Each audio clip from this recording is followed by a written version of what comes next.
আসসালামু আলাইকুম ওয়া রাহমাতুল্লাহ। প্রিয় নবম ও দশম এবং দাখিল শিক্ষার্থী বন্ধুরা, আশা করি তোমরা সবাই ভালো আছো।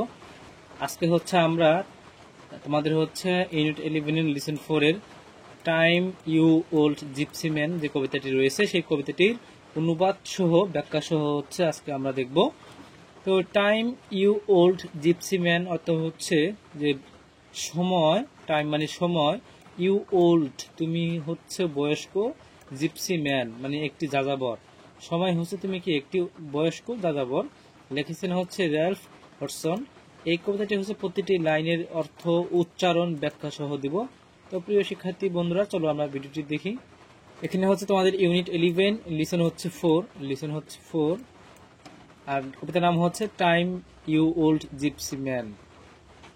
এখানে তোমাদের ইংলিশ লাইনটা দিয়েছি, এখানে বাংলা উচ্চারণ এবং সর্বশেষে তোমাদের বাংলা অনুবাদটি অর্থাৎ অর্থটি দিয়েছি। আমরা একটু পরিচলো। Time you old gypsy man, সময় তুমি বুড়ো যাযাবর। Time you old gypsy man, তুমি কি সময় তুমি বুড়ো যাযাবর।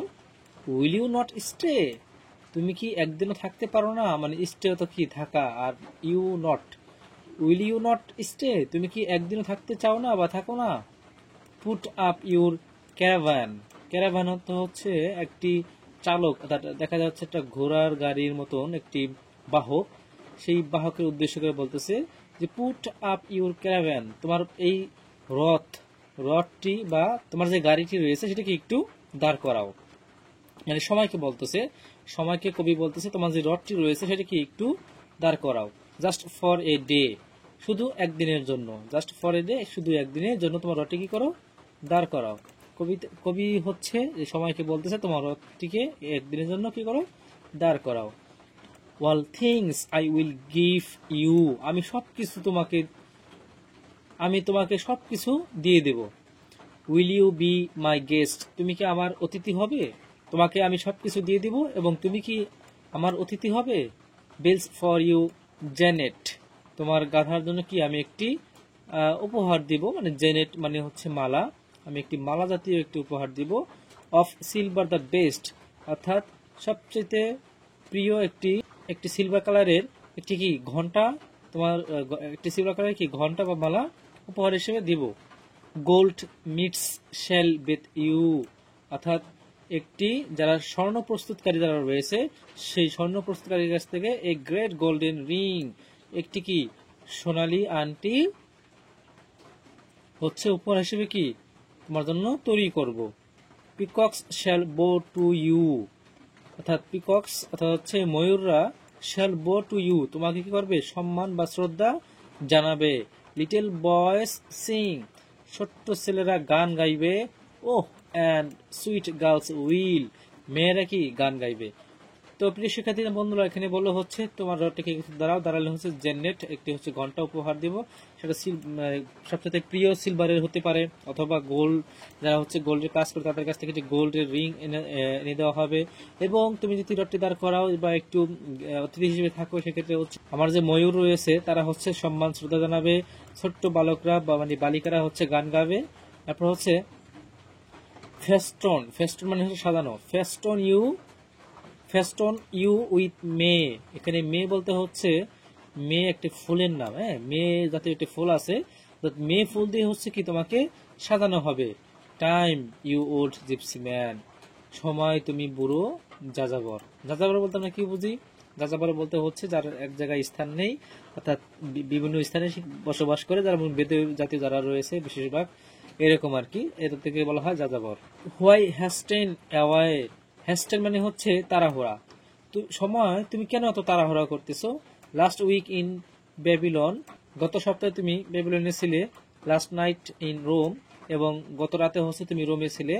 Under Paul's dome and under Paul's dial, এখানে ডোম এটা লন্ডনের একটি যুক্ত রাজ্যের একটি জায়গার নাম। অর্থাৎ তুমি ব্যাবিলনে ছিলে, রোমে ছিলে এবং ডোমে ছিলে। ইউ টাইটেন ইউ রেন, অর্থাৎ তুমি কি তোমার যে দড়িটি কি টাইট করে ধরো। অর্থাৎ দেখো তোমার যে মানে এখানে বলা হয়েছে যে সময়ের যে একটি রথ রয়েছে, একটি বাহন বা একটা গাড়ি রয়েছে, তাকে উদ্দেশ্য করে বলতেছে যে তুমি দড়িটি কি টাইট করে ধরো, দড়িটি টাইট করে ধরো। এখানে তোমাদের উচ্চারণ বাংলা অতটাও দেওয়া রয়েছে। অনলি এ মোমেন্ট, শুধু একটি মুহূর্ত, অ্যান্ড অফ অনস এগেইন, এবং আবার চলে যাও। তুমি কি একটি মুহূর্তে আসো, আবার কি একটি মুহূর্তে চলে যাও। অফ টু সাম সিটি, অর্থাৎ কোন একটি শহরে চলে যাও।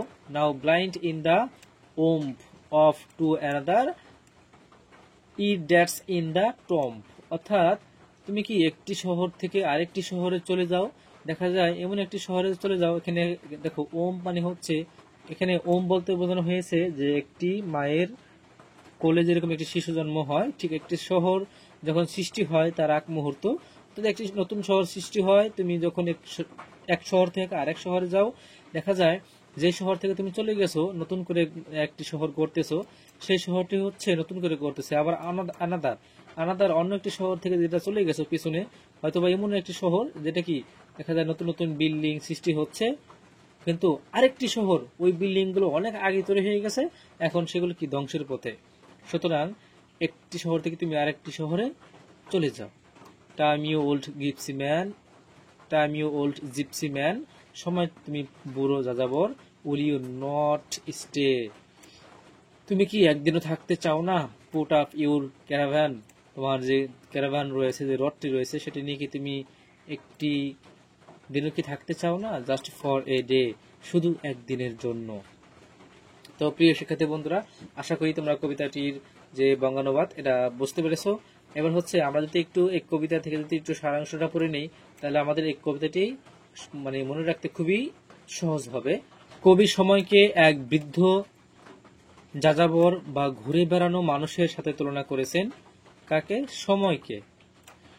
তিনি সময়কে অনুরোধ করেছেন, একটু থামো, আমার কাছে অতিথি হয়ে থাকো, আমি তোমাকে রূপার ঘণ্টা, সোনার আংটি, ময়ূরের প্রণাম, শিশুদের গান, মেয়েদের ফুলের মালা দেব। কিন্তু সময় কোনো কিছুতেই থামে না। গত সপ্তাহে সময় ছিল বেবিলনে, গত রাতে ছিল রোমে, মাত্র এক মুহূর্তের জন্য থেমে আবার রওনা হয়ে গেছে এমন শহরের দিকে যা এখনো জন্মায়নি, এবং পরবর্তী সময় এমন শহরের দিকে যাবে যা শীঘ্রই কবরস্থান হবে। কবি বোঝাতে চেয়েছেন সময় কখনো থামে না, পৃথিবীর সব পরিবর্তন জন্ম মৃত্যু সময়ের ধারাবাহিকতার যাত্রার অংশ। তো প্রিয় শিক্ষার্থী বন্ধুরা, এই কবিতার এটা হচ্ছে বাংলা সামারি, এবং এই কবিতা থেকে হচ্ছে আমরা কি মূল বার্তা পেলাম সেটা একটু আমরা জানার চেষ্টা করবো। মূল বার্তাটি হচ্ছে কবিতাটি বোঝায় যে সময় এক অবিরাম যাত্রী। সময় কি এক অবিরাম যাত্রী, সে কারোর জন্য থামে না। যতই মূল্যবান কিছু বা সৌন্দর্য তার সামনে রাখা হোক না কেন, সময় সব যুগ দেশ সভ্যতার মধ্য দিয়ে প্রবাহিত হয়। বেবিলন, রোম থেকে শুরু করে এমন স্থানীয় যা এখনো জন্মায়নি, যা ধ্বংসের পথে। অতীত, বর্তমান, ভবিষ্যৎ সবকিছু সময়ের অবিচল যাত্রার অংশ। আমরা এই কবিতা থেকে হচ্ছে শিখতে পাই সময়কে থামানো যায় না, তাই আমাদের উচিত সময়কে সঠিক ব্যবহার করা। বর্তমানকে গুরুত্ব দেওয়া উচিত, কারণ সময় একবার চলে গেলে আর ফিরে আসে না। সবকিছু সময়ের হাতে পরিবর্তিত হয়। গৌরব, সৌন্দর্য, ক্ষমতা সবই কি ক্ষণস্থায়ী। সময় সবচেয়ে মূল্যবান সম্পদ। অর্থ বা ধন সম্পদের চেয়ে কি সময় খুবই মূল্যবান। তাই ছিল হচ্ছে আমাদের এই কবিতা থেকে আমরা শিক্ষাটা পাই, এবং হচ্ছে মূল বার্তাটা আমরা পাই। তবে এই শিক্ষার্থী বন্ধুরা, আশা করি তোমরা হচ্ছে এই কবিতাটি বুঝতে পেরেছো, এবং পরবর্তীতে হচ্ছে আমরা এটা ইংলিশ সামারি এবং তোমাদের কোশ্চেন রয়েছে, এগুলো সমাধান দিব। পরবর্তী ভিডিও দেখার আমন্ত্রণ জানিয়ে বিদায় নিচ্ছি। আল্লাহ হাফেজ।